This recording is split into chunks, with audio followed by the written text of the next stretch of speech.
Jadi bukan lihat passionnya lagi. Kalau passion, kalau ditanya passion saya sesungguhnya di gym kok. Oke. Ya. Dulu gue pernah lihat lu punya tangan sama paha gue gedean tangan lu loh. Iya benar. Saya seminggu ke Bali kok, omset waktu itu turun dan komplainan banyak. Tapi ketika saya ada, stabil omsetnya, komplainan jarang. Jadi kalau bisnis yang memang kita nggak punya sistem, pasti tetap aja ada Di situ aja resikonya. lu ngelihat bahwa ya, ini nggak bisa nih untuk masa depan. Ya, dan capek sekali itu kok. Saya Hernanto Tandra akan memandu Unfair Advantage.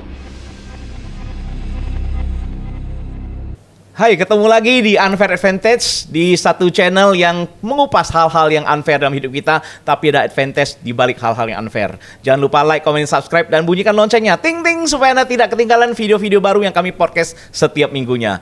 Dan seperti biasa, setiap episode kita menghadirkan orang-orang tokoh-tokoh inspiratif yang nantinya pasti akan memberi satu pelajaran inspirasi untuk kita semua.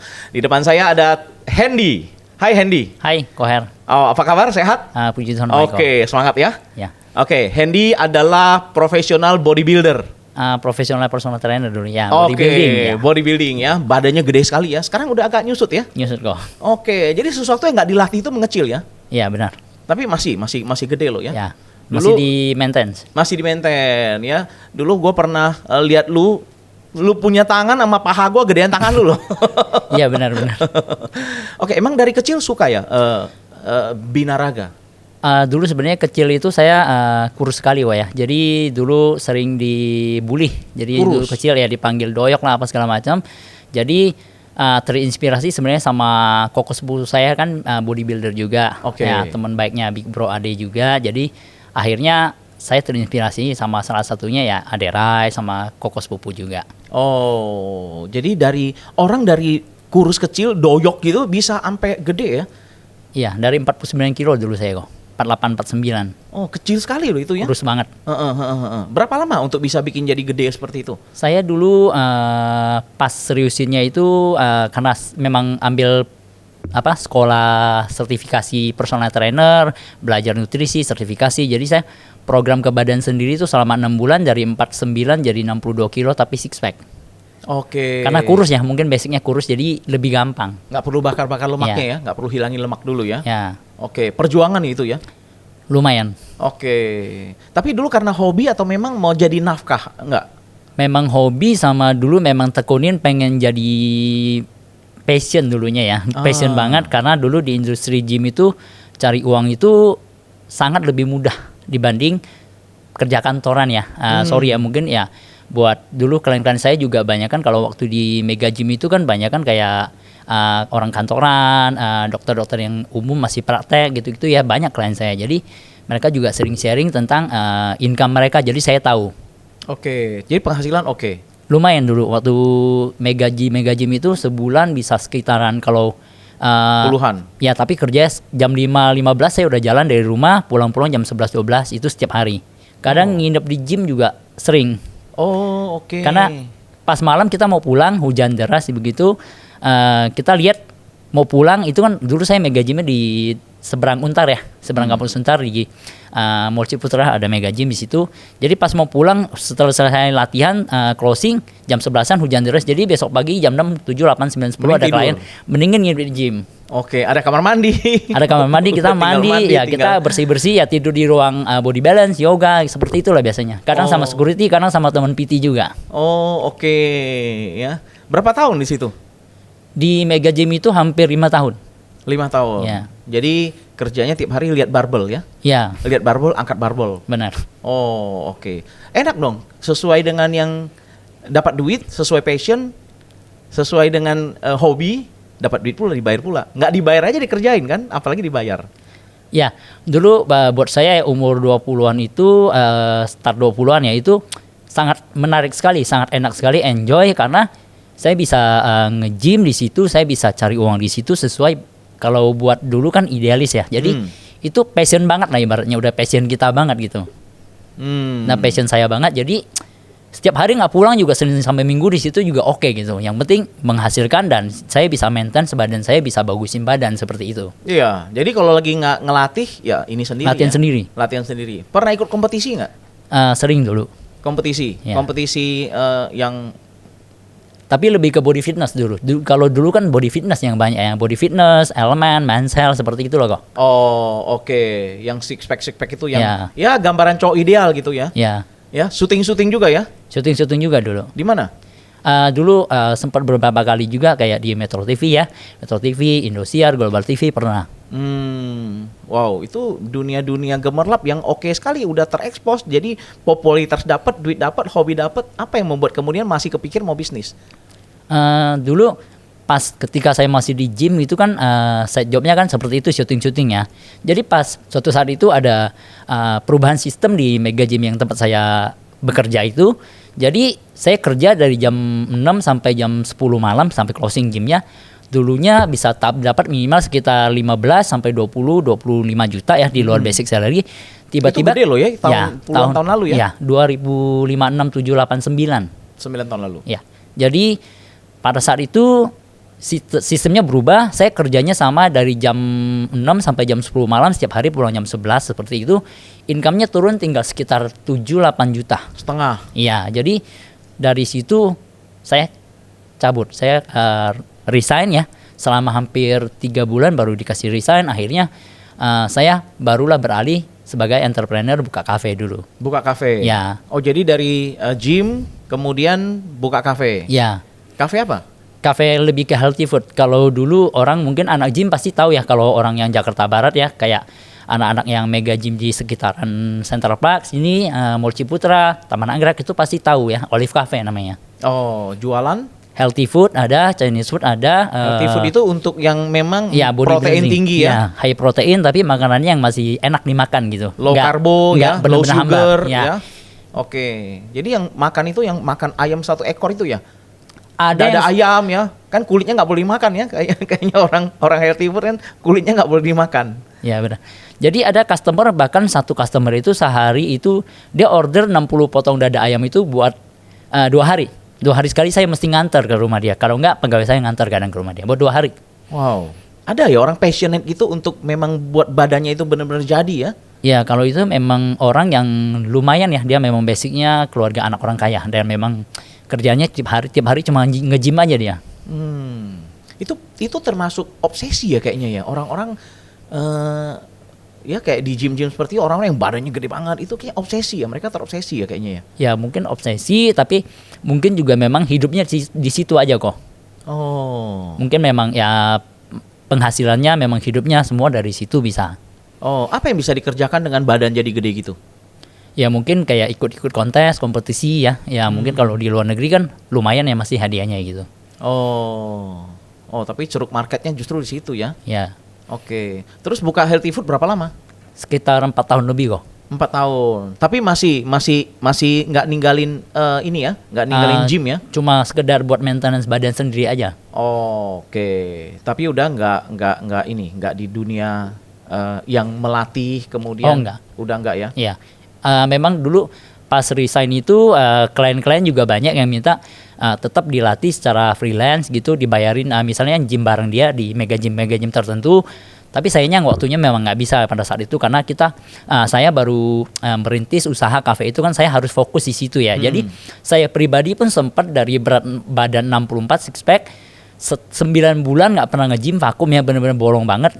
Jadi berat badan jadi turun ke 58 tapi malah jadi gendut ya, agak gendut perutnya gitu. Jadi seperti itu sempat. Jadi kalau nggak di-maintain six pack hilang ya? Hilang juga. Oke. Iya. Berapa lama? 4 tahun ya buka kafe. Terus kemarin tutup? Nggak tutup ya, jual. Karena memang itu kafe udah jalan ya, udah running, udah rame juga, ya, udah menghasilkan. Terakhir itu saya jual itu income udah sekitar 17 jutaan per bulan itu. Dulu masih single ya, umur 27-28 lah. Jadi udah profit masih. Udah profit. Oh, oke. Kenapa jual? Karena memang join di bisnis insurance ya, memang dulu kan usia biasanya kita rata-rata cowok itu kan umur 27, 28, 29 baru mulai mikir ya. Mulai mikir 5 tahun, 10 tahun ke depan apa yang mau saya capai nih. Nah, dengan pekerjaan atau bisnis saya ini dulu bisa nggak saya capai? Dulu Kenapa lu nggak berpikir ya udah gue bukain cabang aja F&B? Sekarang F&B juga banyak kan orang. Benar. Kenapa nggak kepikir ya udah gue bukain cabang, satu cabang bisa 20 juta, belasan 20 juta, gue buka 10 cabang gitu, nggak kepikir. Nggak kepikir dulu sebenarnya sebelum tempat yang baru ini yang saya jual itu sebenarnya kafenya udah menghasilkan lumayan itu kok, setiap bulan sekitar 25-30 jutaan. Nah pada saat itu kita memang mau buka cabang ya, tapi karena tempatnya yang udah menghasilkan ini nggak dikasih perpanjang, akhirnya nggak mungkin kita fokus buka cabang, tapi fokus tempat ini pindahin kemana yang menghasilkan ini. Dari situ akhirnya kafe saya itu saya nggak jadi buka cabang, tapi cari tempat yang masih strategis. Oke, akhirnya saya pindah. Akhirnya pas pindah income-nya bukan naik, malah drop karena tempatnya lebih kecil. Jadi kapasitas buat customer-nya kan berkurang ya. Dan daerahnya kebetulan juga kurang strategis. Dia one way, nggak seperti dulu kan di Tanjung Duren Raya itu kan besar jalannya dan bisa putar balik. Betul. Ya, bisa putar balik. Ya. Jadi tempat itu di F&B sangat menentukan ya. Betul. Lokasi ya. Betul. Padahal masih satu area ya. Iya, betul. Oke, setelah itu kemudian pikir untuk udah kayaknya nggak bisa nih ya. Ya, dari situ saya pindah tempat itu masih megang sendiri setahun. Memang masih menghasilkan ya. Dari situ setiap bulan masih menghasilkan 17 jutaan tiap bulan. Akhirnya dari situ saya mulai mikir. Kebetulan ada customer yang sering makan itu Senin sampai Sabtu dia pasti makan. Minggu kadang dia juga masih datang makan. Jadi saya lihat perubahan hidup dia kok. Percepatan perubahan hidup dia sangat cepat. Akhirnya itu teman sering ngobrol. Dia memang, ya saya tanya. Bisnis dia, apa? Kerja apa? Saya udah tahu dia memang dari sebelum saya pindah tempat, dia ketemu dia lagi. Memang dia akhirnya tahu saya buka kafe. Setiap hari dia datang makan, konsisten sekali. Oke. Akhirnya saya lihat perubahan hidup dia sangat drastis dan memang luar biasa banget. Akhirnya saya yang menyerahkan diri ke dia. Saya bilang kasih waktu saya sebulan. Ini kafe kan dulu kan ada teman beberapa mau franchise. Cuma saya kan nggak ngerti ya kok ya. Jadi dari situ saya berpikir daripada saya ngurusin franchise lagi, udahlah saya jual aja. Kebetulan yang mau beli ini oke, karena kan omset kan setiap hari bisa dilihat ya. Jadi dia beli sama saya berapa, semua saya ajarin, resep semua sama tempatnya saya perpanjangin, kita ke notaris beresin. Itu 6 bulan dia balik modal. Jadi dia ambil alih. Dia happy, lu happy juga. Ya, akhirnya lu keluar dapat duit, modal balik gitu ya. Tapi balik memang buat pegangan mungkin biaya hidup saya. Saya kan dulu masih single, masih ngekos ya kalau di Tanjung Duren gitu. Oh, oke. Apa yang membuat lu kemudian berpikir bahwa F&B itu nggak bisa lagi nih? Atau lu kenapa nggak pikir, gue balik lagi deh jadi profesional trainer buat di gym gitu? Kalau buat di kafe dulu, kenapa nggak berpikir di kafe lagi? Karena pertama memang bisnis kafe itu kalau kita nggak punya modal yang cukup besar dan tempat belum punya sendiri, walaupun kafe kita udah jalan pun, udah punya income pun, itu tetap beresiko kok. Karena kita tempat nggak punya sendiri. Terus modal bukan yang MM-an, puluhan M gitu ya. Jadi bukan seperti bisnis yang ada sistemnya franchise gitu. Tapi kita kan sistemnya kita ada baru stabil omsetnya. Begitu cari pola sendiri ya kan? Jadi bangun sistem sendiri. Betul. Sistemnya adalah elunya. Betul. Jadi kalau sistemnya itu. Saya seminggu ke Bali kok omset waktu itu turun dan komplainan banyak. Tapi ketika saya ada stabil omsetnya, komplainan jarang. Jadi kalau bisnis yang memang kita nggak punya sistem, pasti tetap aja ada aja resikonya. Di situ lu ngelihat bahwa ini nggak bisa nih untuk masa depan. Ya, dan capek sekali itu kok. Kafe itu capek sekali karena saya pagi jam 7, setengah 7 itu udah harus bangun, prepare. Kadang-kadang ada seperti kayak buah-buahan yang segar-segar segala macam. Ada beberapa bahan pokok yang saya harus turun tangan buat belanja sendiri. Tapi lu hebat lo ya, lu dari bodybuilder, dari ini ke industri yang berbeda, jadi ngurusin dapur gitu, lu bisa menerima itu? Karena saya memang hobi masak juga sebenarnya kok. Saya ada belajar memang masak juga ya. Dan memang kakak saya kan memang di Binus itu punya restoran ya. Ya mungkin orang kalau anak Binus pasti tahu Pondok Raimon, itu punya cici saya. Nah jadi saya dulu juga banyak belajar sama koki-koki yang dulu bekerja di tempat cici juga. Saya juga ada kayak ikut-ikut seminar yang masak, ngambil sertifikat. Nah terus nutrisi saya juga kan belajar ya. Jadi memang masih bidang kesehatan. Jadi belajar, jadi memang bisa jadi apa? Sebagai pekerjaan bisnis utama juga dulunya. Oke. Tapi kemudian apa yang buat lu kemudian beralih ke insurance? Karena pada saat itu saya udah umur 27, mau ke 28 ya. Saya berpikir kalau saya tetap lanjutin seperti bisnis yang saya jalankan ini, apa yang mau saya capai 5 tahun ke depan itu sangat butuh waktu yang mungkin 10 tahun pun nggak kecapai. Contoh beli rumah, saya kan jujur kalau saya dari kecil itu, kita orang daerah, saya orang Pontianak juga, orang tua saya juga memang dari saya kecil itu nggak pernah punya rumah. Jadi kita di Pontianak pun kita berpindah-pindah. Jadi kadang ada tanah kosong, kita numpang orang, kita bangun. Dulu kan rumah kayu ya kok di daerah di desa ya, bukan yang di kota Pontianaknya ya. Terus akhirnya pas terakhir itu Cici merit, pas Cihu ya kakak ipar ada rumah yang di kota daerah Adi Sucipto Pontianak itu, baru kita pindah ke sana waktu saya SMP.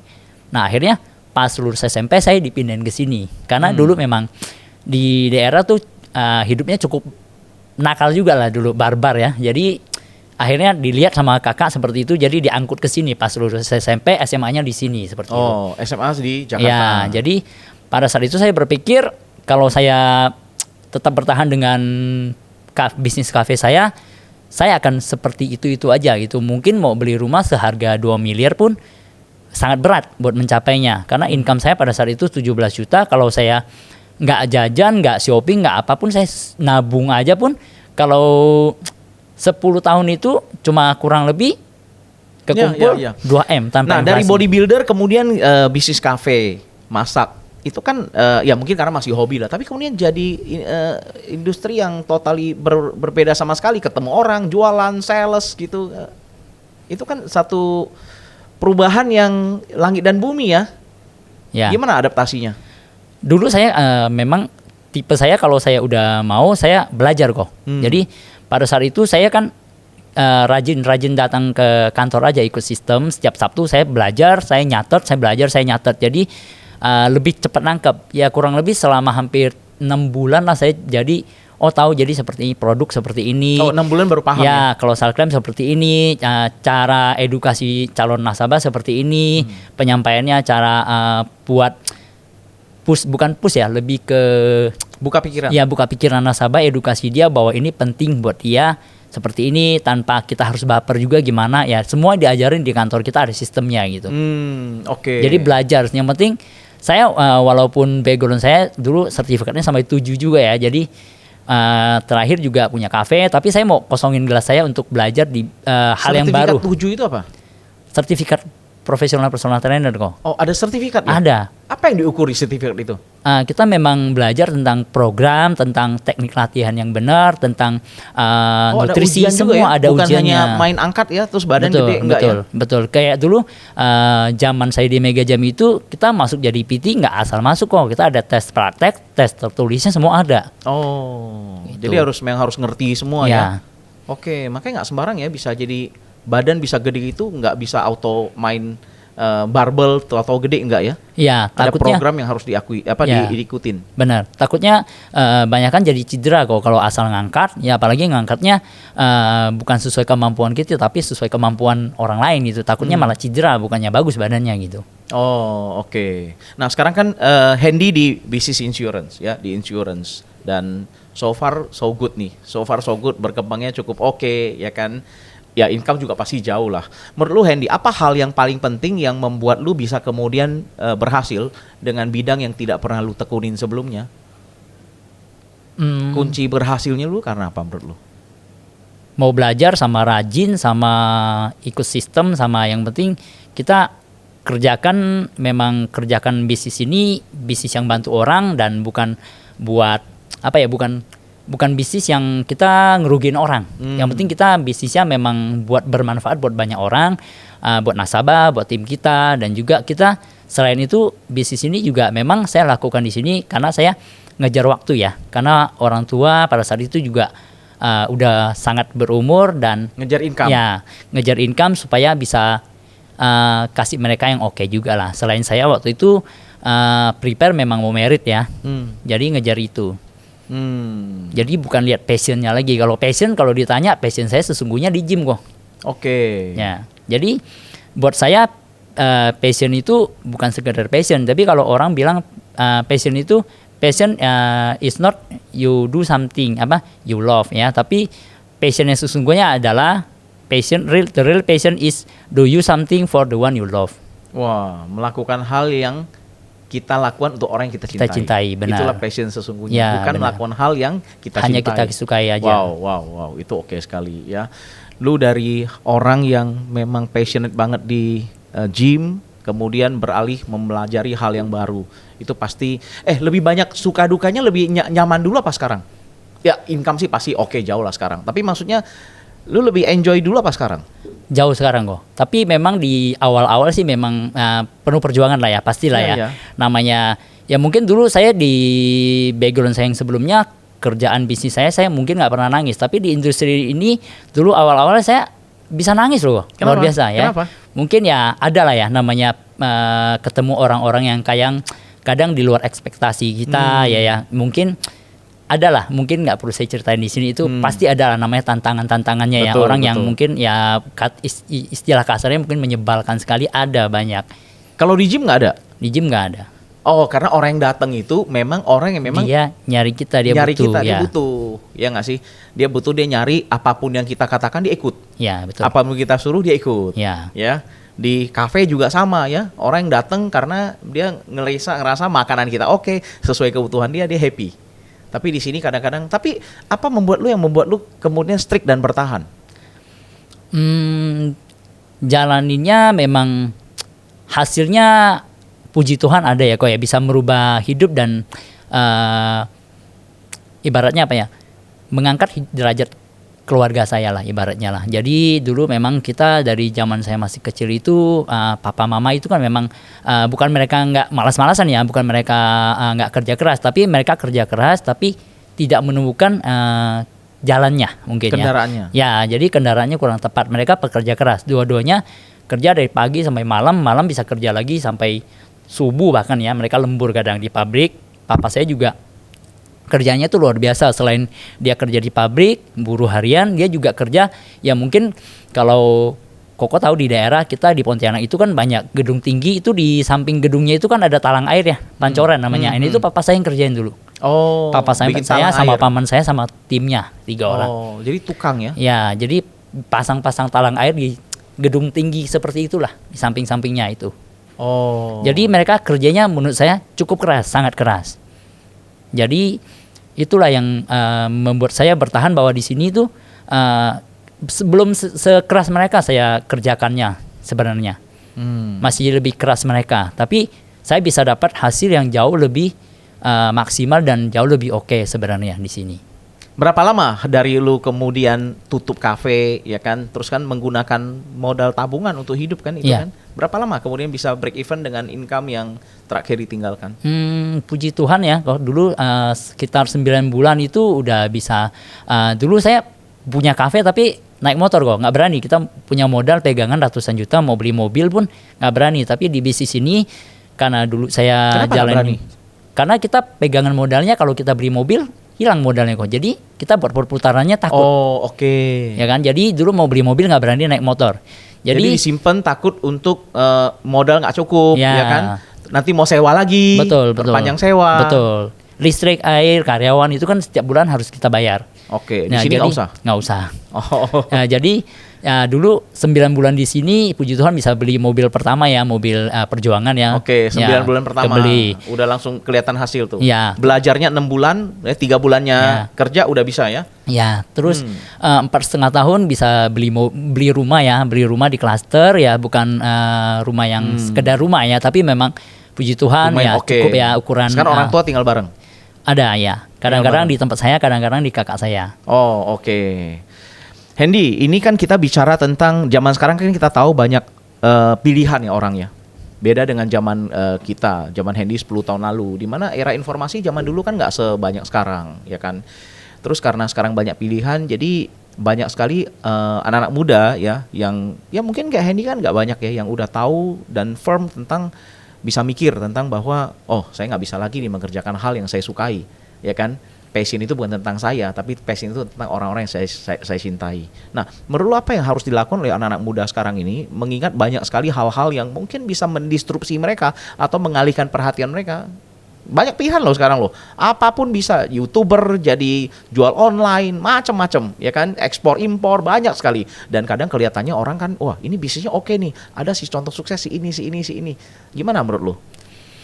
Kalau saya sih, menurut saya sih pertama kita harus pas mau jalanin suatu bisnis itu butuh namanya doa sih. Kalau saya dulu mau mutusin jual kafe saya juga butuh waktu seminggu ya kurang lebih. Saya setiap tengah malam saya kebetulan saya kepercayaannya Kristiani ya. Jadi saya berdoa saat teduh itu saya minta petunjuk lah ibaratnya lah sama Tuhan. Benar nggak ini saya harus lepasin kafe saya harus fokus ke industri asuransi ini. Nah ternyata memang benar Tuhan bilang ya udah lepasin aja kafenya, kamu fokus 100% di industri ini. Jadi ya memang butuh seperti komunikasi lah ya. Tapi kayak seperti kita berpikir kita minta seperti Nggak kepikir untuk coba yang lain gitu? Nggak kepikir coba yang lain kan mungkin kenalan banyak atau dari klien-klien ngajakin, ayo Hendy ngajakin bisnis ini, bisnis itu, kerja yang lain gitu. Kenapa yakin dengan customer cafe yang tiap hari makan itu dan ikut dia di insurance? Nah, memang kalau yang ngajak buka gym juga ada sih. Kalau buka gym ngajakin ya customernya dulu, terus ngajakin buka cafe lagi juga banyak. Ada beberapa klien. Tapi saya memang udah memang jenuh lah di industri itu, dan memang saya udah tahu memang itu sangat mungkin butuh waktu yang sangat lama untuk mencapai impian saya dulu di situ. Jadi saya lihat yang customer cafe saya ini yang leader saya sekarang kebetulan ya. Jadi memang saya lihat perubahan hidup dia cukup drastis selama di bisnis ini. Jadi saya memutuskan untuk ibaratnya saya lihat dia aja bisa, masa saya nggak bisa, ibaratnya seperti itu sih kok. Oke. Dan waktu itu dia pernah memang tunjukin ya koran Kompas ya. Jadi setiap tahun itu pas koran Kompas itu ada tampilin top achiever-nya ya. Itu sekitar dulu itu kalau nggak salah 2-3 ribu orang. Dia sampai ngomong masa muka kita di situ satu aja nggak ada gitu loh. Okay. Jadi dari situ saya semakin yakin gitu. Karena di bisnis ini yang capai setiap tahun itu top-topnya itu ribuan orang, bukan cuma puluhan, ratusan orang gitu. Hendy, kan pilihan banyak ya. Lu dengan pergaulan lu di tempat gym maupun dengan lu buka kafe, lu bertemu dengan banyak orang. Pasti banyak kesempatan yang datang. Ya, kenapa lu bisa yakin bahwa bisnis insurance ini adalah bisnis yang udah paling tepat buat lu? Memang pilihan memang banyak kok. Memang ada klien-klien yang nawarin juga ngajak bisnis lagi, bisnis kafe, bisnis gym. Tapi saya lihat memang saya ibaratnya berpacu dengan waktu ya. Karena orang tua saya juga udah berumur. Berapa saudara Hendy? Saya 5 bersaudara, anak tengah. Kan ada tanggung jawab yang lain dong ke ya suruh koko adek gitu, cici, enggak?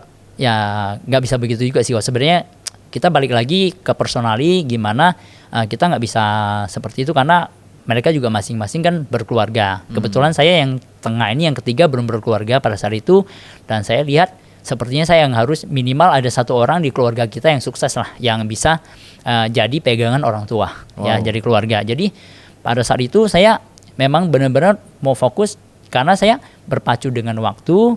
Nah mungkin saya bisa, teman-teman kita bisa nunda kesuksesan kita 5, 10, 20 tahun lagi. Tapi belum tentu loh orang tua kita ya, keluarga kita bisa nungguin kita.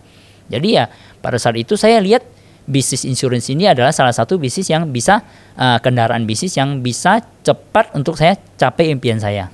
Tapi lu rela mengejar impian untuk keluarga lu tapi mengubur passion lu? Ya tapi benar kok dulu, tapi sekarang berbalik ya. Jadi sekarang saya bisa dari bisnis ini, bisnis insurance ini, saya bisa tetap jalankan hobi saya bisa jadi membership di gym-gym yang mungkin mega gym yang saya bisa join di sini, join di sana. Saya buat nge-gym, buat hobi saya tetap bisa lakukan itu. Masih bisa jalankan. Masih bisa. Kalau dulu ngelatih orang, sekarang ya udah nggak ada yang dilatih, gue kliennya. Ya paling kalau teman ya kita ngobrol latihan bareng ya, sparring partner aja. Tapi ada nggak? Ada tetap mau minta lu pitiin gue lah Hen, gue bayar lu mau minta tarif berapa per bulan 10 sesi. Tapi saya bilang sorry kok saya memang nggak mau ngajar lagi. Saya bilang kalau mau ya kalau saya gym saya infoin ya, misalnya 3-4 jam sebelumnya saya nge-gym, saya infoin kita gym bareng aja. Jadi sekedar jadi teman aja, karena saya memang nggak cari duit di gym lagi. Saya bilang justru saya nge-gym itu cuma buat cari sehat dan maintenance badan saya bilang. Nah, lu ada pesan nggak buat teman-teman yang hari ini mungkin mereka lagi berkutat dengan passion mereka lagi berkutat dengan hobinya mereka, lagi berkutat dengan lagi asik sekali nih dengan kehidupan mereka yang kadang-kadang kita tahu ya kayak kita tahu lah di gym ya, mohon maaf ya Hendy, kita tahu di gym ada orang yang rutin sekali datang ke gym. Ya, mereka sibuk untuk ngangkat-ngangkat, mereka sibuk untuk bagaimana supaya massa otot mereka membesar, ya kan. Mereka mengorbankan waktu sehari 2 jam, 3 jam, ya kan. Dan rutin sekali sampai badan itu gede banget. Kita iri kadang-kadang badan mereka, tapi mereka kita lihat sangat-sangat passionate di gym itu, sehingga kadang kita nggak tahu apakah itu hal yang tepat untuk dilakukan gitu. Nggak tahu, menurut lu gimana? Sebenarnya menurut saya kalau memang kerjaan dia memang di industri bodybuilder ya, dia binaraga mungkin. Enggak loh, ya. itu ini klien loh. Klien ya. Iya, pernah kan kita di mega gym itu Ya. kita lihat orang yang rajin banget, yang wah dia kalau ngangkat, saya kan juga nge-gym ya. Tapi kita nge-gym kan cuman 3 ini. Saya 15 kilo. Ya, tapi ada orang yang ngangkat langsung dari bawah, tuncuk ke bawah. Wah, kayak ngangkat segini gitu loh. Wah, badannya gede. Dan tiap hari ada loh. Kita datang sebulan sekali kan. Saya datang sebulan sekali, kadang 2 minggu sekali kalau sempat ya, kalau nggak bosen, kalau nggak males. Tapi mereka tiap kali datang dia ada. Berarti kesimpulannya ini orang tiap hari datang nih. Nah, mereka begitu passionate gitu loh. Bener, kalau kadang kita di gym itu, gym bukannya nggak boleh ya, karena kita sama-sama setiap orang punya 24 jam, tapi kita harus tahu prioritas kita. Jadi ada yang harus kita utamain juga. Nge-gym itu mungkin sehari, kalau saya kadang-kadang 40 menit, 45 menit, paling lama 1 jam kelar. Saya tahu, jadi saya memang nge-gym memang olahraga. Jadi buat maintenance, buat kesehatan. Jadi kalau kita yang bukan di industri bodybuilder, kalau kita berhari-hari berjam-jam di gym ya, setiap hari Senin sampai Minggu itu ya mungkin harus dilihat lagi prioritasnya dia. Kadang kalau kita prioritasnya, kita juga ada yang mungkin ibaratnya mungkin hidupnya masih sorry ya, pas-pasan atau apa, tapi kerjaannya setiap hari nge-gym, itu juga sebenarnya salah ya. Sedangkan dia harus punya prioritas, dia harus bangun ada kehidupan dia dan orang-orang yang dicintai yang harus prioritaskan juga. Dia harus Bukan hanya bangun otot. Betul, dia harus bangun income dia, koneksi dia, mungkin bangun kehidupan. Jadi kalau dianya memang fokusnya nge-gym terus tapi nggak menghasilkan buat orang-orang yang bisa, ibaratnya gymnya itu passionnya nggak bisa menghasilkan buat orang yang dicintai, nggak bisa buat cover kehidupan yang lebih baik buat orang yang dicintai, itu menurut saya sih salah sekali ya, kurang tepat gitu. Jadi ego udah masuknya ke ego ya. Jadi buat egonya lebih tinggi buat diri dia gitu. Sebenarnya karena kita gym itu kan seminggu 3-4 kali sebenarnya cukup. Mungkin kalau sejam aja udah cukup. Betul, 45 gitu ya. menit sejam kelar kok gym sebenarnya. Tapi orang-orang yang nge-gym itu benar-benar itu nge-gym itu sebenarnya orang buat sehat atau buat bangun badan jadi gede sih? Kalau saya sebenarnya tujuannya memang pengen besarin badan ya, pengen karena memang pekerjaannya mungkin. kan. Benar, karena ya. pekerjaan lu menuntut, Ya. profesinya menuntut waktu Ya. itu seperti itu kan. Ya. Nah, orang-orang yang daftar di member mega gym itu mereka apa sih yang mereka cari sebenarnya? Pernah nggak sih ketemu klien terus tanya ke mereka, ke gym untuk apa sih? Pasti pertama mereka pengen sehat prioritasnya, kedua ya badan bagus, mungkin ideal itu bonusnya lah ya. Oh. Ya, itu seperti itu sih harusnya. Tapi banyak kan di gym yang kita lihat sekarang kan mungkin bisa dari pagi sampai sore ya, setiap hari di gym ada loh yang seperti itu. Tapi kita juga bingung nih orang ngapain gitu. Terus kerja juga kita bingung nih orang kerjanya ngapain gitu di gym terus. Tapi ya sorry to say mungkin hidupnya gitu-gitu aja, banyak yang seperti itu saat ini. Jadi otot gede kantong kempes. Ya bahkan ya jujur ya sampai saat ini pun angkatan teman-teman saya yang sebagai seorang profesional personal trainer sampai saat ini yang masih ngajar pagi sampai malam di gym sampai saat ini pun ada. Kan udah 30-an nih, udah 30 mau 40 masih ada.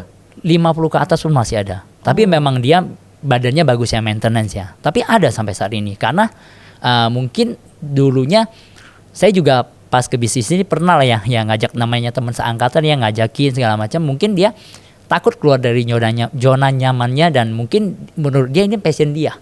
Oh. Tapi saya udah waktu itu buka mindset dia karena kita sebagai profesional personal trainer, kita pada saat usia masih muda, badan masih bagus, mungkin kita masih laku, tapi kita akan termakan zaman karena anak-anak muda zaman sekarang banyak yang mungkin mereka badan-badannya lebih bagus, mereka juga belajar jadi PT, kita akan tersaingi. Dan sekarang kompensasinya kalau di gym, di industri gym kan menurut saya sih kurang fair ya. Dulu lebih sangat oke. kurang fair, dulu jauh lebih oke. Oh. Ya jadi kalau kita habisin waktu di gym ya mungkin sehari sampai 3, 4, 5 jam ya, kita harus tanya lagi ke diri kita, ini benar nggak bisa menghasilkan buat orang-orang yang saya cintai nggak, dan apakah ini cuma ego saya aja. Kalau nge-gym olahraga sebenarnya kan nggak butuh sampai selama itu, dan setiap hari itu aja yang dikerjain ya. Itu ya salah besar juga sebenarnya. Oke. Jadi sekarang kerjaan lu apa sih sekarang kalau sekarang ini saat ini apa kerjaannya? Kerjaan saya sekarang Aktivitas, aktivitas kesibukannya. ya memang ya cuma bisnis insurance aja. Bisnis insurance ya memang kita lebih punya banyak waktu lah ya buat keluarga, buat anak, buat istri ya, dan sekarang ya kalau nge-gym ya sekedar memang saya buat maintenance, buat jaga kesehatan aja kok. Oke, sebagai penutup nih, Hendy, lu ada pesan-pesan buat mereka-mereka yang mungkin hari ini masih berkutat dengan hobi dan passion mereka? Buat teman-teman yang masih berkutat dengan passion, hobi ya mungkin ya boleh, kita hobi boleh, tapi ya jadikan sekedar hobi aja. Seperti saya lah ya, dulu mungkin passion banget di gym, tapi karena di gym nggak bisa passion saya di gym dulu, tapi nggak bisa menghasilkan ya, saya lakukan nggak bisa menghasilkan buat orang-orang yang saya cintai, jadi saya tinggalkan. Jadi saya gym itu sekedar jadi hobi, jadi bagian dari hidup saya buat jaga kesehatan, maintenance badan, jadi seperti itu. Jadi kita harus berani keluar dari zona nyaman kita. Mungkin kita kadang-kadang idealis ya, ini passion gua. Sebenarnya passion saya juga di gym kok. 100% passion saya di gym. Tapi karena passion itu nggak menghasilkan, Nggak boleh egois. buat orang-orang yang saya cintai, jadi saya nggak boleh egois. Saya harus keluar dari Buat sendiri mah passion bisa itu. hidup ya? Betul, buat diri sendiri mah gampang hidup. Jadi ya saya harus rela keluar dari passion itu ke passion yang sesungguhnya. Oke, thank you banget Hendy, kita dapat banyak dari Hendy. Teman-teman semuanya, kita dapat banyak dari sosok Hendy hari ini. Kita bicara tentang passion, kita bicara tentang mengubur impian-impian kita, mengubur tentang hal-hal yang kita sukai. Tapi kita bukan mengubur, kita hanya mengesampingkan, ya kan? Karena hidup ini seperti tadi kata Hendy, ya passion itu bukan tentang love what we do, ya kan? Tapi tentang do for what we love. Teman-teman, kita bicara tentang kehidupan, kita bicara tentang orang-orang yang berimpact kepada hidup kita. Kita bicara tentang keluarga, tentang orang tua, tentang anak. Saya yakin di luar sana juga teman-teman semua punya orang-orang yang Anda cintai, orang-orang yang harusnya mendapat prioritas dari kehidupan kita. So mari ya, bukan meninggalkan passion kita, bukan meninggalkan hobi kita, tapi kita parkirkan dulu, kita kejar impian yang lebih besar, dan setelah impian itu tercapai, kita rasa tidak terlambat untuk sambil Anda bisa kembali kepada hobi Anda. Semoga Anda semua yang hari ini mendengar, mendapatkan inspirasi, berpikir bahwa hidup ini bukan tentang saya. Unfair Advantage hari ini belajar dari Hendy Tan. Kita akan bertemu lagi di episode selanjutnya. Jangan lupa like, comment, subscribe, bunyikan lonceng, ting-ting, supaya Anda tidak ketinggalan episode-episode lain yang akan kami bawakan di minggu depan. Herianto Tandra di sini, Unfair Advantage. Bye-bye. Unfair Advantage.